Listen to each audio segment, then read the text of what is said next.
Bonjour et bienvenue à chacune et à chacun d'entre vous. Une anecdote intitulée « De quel côté me tourner ?» Peut-être vous demandez-vous où vous êtes finalement dans votre vie, sur le chemin, le parcours de votre existence. Vous désirez faire le point et vous avez beau vous tourner de tous côtés, au milieu de ce monde agité, vous ne trouvez rien ni personne qui puisse vous satisfaire ou répondre à votre question. Que faire donc ? Si je regarde en arrière dans ma vie passée, je ne vois que finalement des choses qui ne sont pas à la gloire de Dieu, que de regrets souvent. Ah, si je pouvais tout effacer, recommencer ma vie. J'ai bien déjà pris de bonnes résolutions, mais je n'arrive pas à les tenir. Même si je les tenais, cela n'effacerait pas mon passé. Si je regarde en avant, j'ai peur. Quel est mon avenir? On n'est certain de rien dans ce monde, tout peut arriver. Qu'y a-t-il après la mort? Quand je regarde à droite, à gauche, autour de moi, je ne peux que constater que je vis dans un monde d'égoïsme, d'injustice, de violence et de haine. Il ne se passe pas un jour sans que les médias nous en apportent des conséquences désastreuses. Alors que faire? Où me tourner?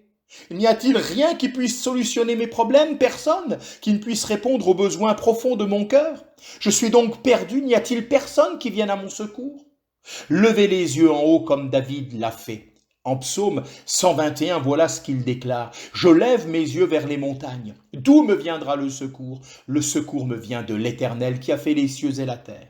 Il y a tant de gens qui baissent le regard, courbés, renfermés sur eux-mêmes, ne voyant que difficultés, problèmes, bien réels hélas.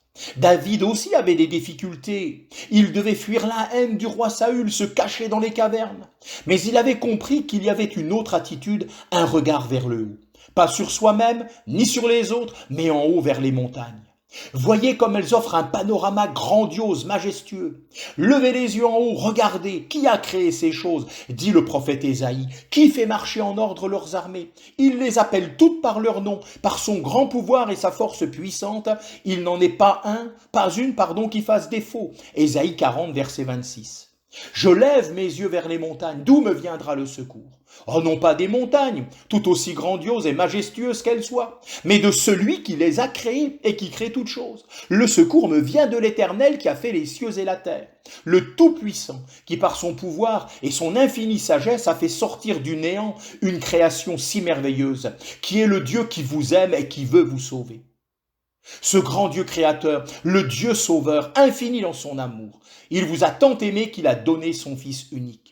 Jésus-Christ, qui était de toute éternité dans la gloire, celui par qui et pour qui toutes choses ont été créées, nous dit Colossiens 1, verset 16. À cause de son grand amour qui s'est abaissé en prenant la forme d'un homme pour venir jusqu'à nous, il s'est livré lui-même en sacrifice à la croix pour porter nos péchés et en subir le jugement à notre place. Alors oui, levez vos regards vers ce Dieu qui en ce moment même a les yeux abaissés sur vous. Il vous voit, il connaît votre situation. Ne pensez pas qu'il ne s'intéresse pas à vous.